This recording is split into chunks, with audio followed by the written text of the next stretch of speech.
Joe Frankenstein, book number 2. Now, this isn't at all. Get off StreamYard so that glare isn't on there. This isn't at all a. I don't imagine a lot of people are waiting on my review of this because this was published in its entirety. The whole, however many parts there are to it, 3, 4, 5, or whatever. They published the whole run of this with another publisher back in the day. And it's Graham Nolan and Chuck Dixon, the story. Of course, Graham Nolan's wonderful art, but they are republishing it now. Let me just read you the credits. It's created and co-written and illustrated by Graham Nolan, created and co-written by Chuck Dixon. Okay, so Chuck Dixon and Graham Nolan both created it, and they both co-wrote it. But of course, Graham Nolan's doing the art. I forget the publisher that they did it under before, but they're republishing it now under Compass Comics, which is Graham Nolan's deal. And they're republishing it under Compass Comics because it's going to be part of their shared comic universe with Compass Comics. They got some books coming out, which I've got. I should be receiving my copy of Ghosts of Matecumbe, which I'll definitely read and review.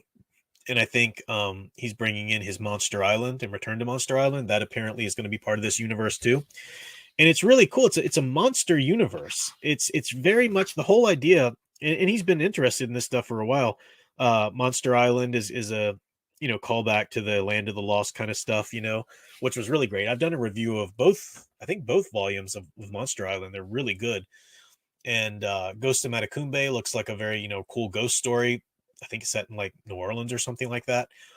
Joe Frankenstein is truly a love letter to the Universal horror movies, but it's sort of like, what if these characters were set in a superhero world, or more maybe like super spy world? More of, I don't know. It's not like when I say superhero world, it's not like what's John Malin's I forget the name of John Malin's work, where he's like, what if the Universal monsters were basically the X-Men? That's a really cool approach too. But this is different than that. As I set up in my volume 1 review, you've got Joe Frankenstein, who is the descendant of Victor Frankenstein.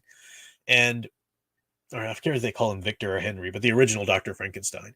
And the creature, of course, is the monster, is monstrous, but he did fall in with some monks, and they taught him, kind of brought his humanity out, taught him to make amends for his, the evils of his past. And he's been given the gift of immortality by Dr. Frankenstein. Doesn't know how, but in creating him, Dr. Frankenstein just was able to make him immortal.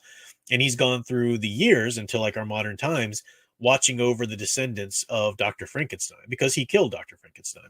So he's kind of doing that to make up for it. But it turns out that the bride, and this is all in the early like few pages, exposition pages of volume 1, so I'm not spoiling it for you, even if you want to go read it from volume 1. The bride of Frankenstein was created without that immortality gene, so she's been having to use some unnatural means, like preying on others, to maintain her immortality. And she's got this whole underground network of like vampires and other monsters and whatever, that are sort of this underground mafia like thing, looking for the descendant of Victor Frankenstein, because apparently the descendant, you need his blood to unlock it, and then the key is in the monster's blood, the codex or whatever kind of thing, if you want to think about it like that. I don't know the details there. I don't pay a lot of attention to the hard intricacies of the sciences or whatever. I just accept that. I have a very easy suspension of disbelief if you're telling me a good story, and they absolutely tell a good story. I mentioned one or two small little issues I had with the first volume. One or two little plot points that didn't seem really fully thought out to me. It was kind of thin. I don't see anything like that in volume 2. It feels like volume 2 is like they've laid the groundwork, they've gotten the ball rolling, their characters have met, and now they're really jumping into the story they want to tell. And volume 2 was over before I knew it. I was really bummed. I was like, this is so much fun. There's a really cool Wolfman character, there's a cool mummy character, we even meet a Dracula character we don't know much about yet. But he's met in this volume 2. Really great stuff. Of course, you've got Graham Nolan's amazing art, and he does try to add some extras into this Compass Comics version of the Joe Frankenstein that I don't think were in the original. Like, he's got sketches and some stories about the character creations and stuff in the end. But just that art, I mean, look at this here. I have to put the brightness up there, but just that art. I mean, the framing of it, the panel design. So many, comic book artists drive me crazy when they try and cram so many panels onto a page. And Graham Nolan is not one of those. He knows how to do these things. He knows how to lay it out so you can follow the story well. The panels are big enough so that you can really enjoy the art. But not everybody. I'm not saying I'm not. Don't I won't even say that. Um, won't put it like that because it makes it sound like I'm comparing Graham Nolan to Tim Sale or something, and that's not really what I'm doing. But Tim Sale takes the approach of, he and Jeff Loeb, especially when they do books together, there's like maybe 3 panels per page because Tim Sale's art's so sweeping, and it's just like it tells the story on its own. Well, this story isn't supposed to be like that.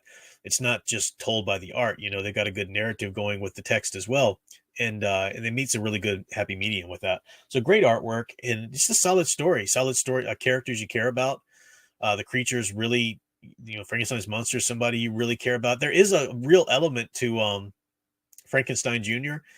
It makes me think of that a lot. I'm sure, even though they're going after like sort of a love letter to the Universal monsters, I'm sure somebody had to draw the connection of Frankenstein Jr., the old Hanna-Barbera, short cartoon, because you got this big Frankenstein's monster and this kid,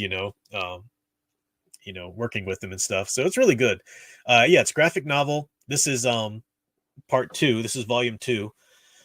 So I'm sure, and maybe one day they'll put it all together as one huge graphic novel. It might even be out like that already from the other publisher, the previous publisher that it was out under. But I'm just reading it under Compass Comics because I want to support what Graham Nolan and Chuck Dixon are doing now, and I'm really enjoying it. So it's taken a while for Volume 3 to get out because they're just releasing it, ever so often. Is what I think it's Indiegogo, not Kickstarter on that one. He's used both, I think. But good stuff. I definitely recommend it. I definitely recommend Monster Island. I've got those. I've even got the big collector's edition of the first Monster Island, which is like the huge hardback copy. But I've done a review of that. I'll put it in the link it to the video there at some point later. But I'm looking forward to Ghosts of Matecumbe. I want to see how that is. Haven't got my copy yet, but I'm looking forward to that. So, yeah. It's good, and it's Nolan and Dixon, they're creators that they're just tried and true. They're going to be good.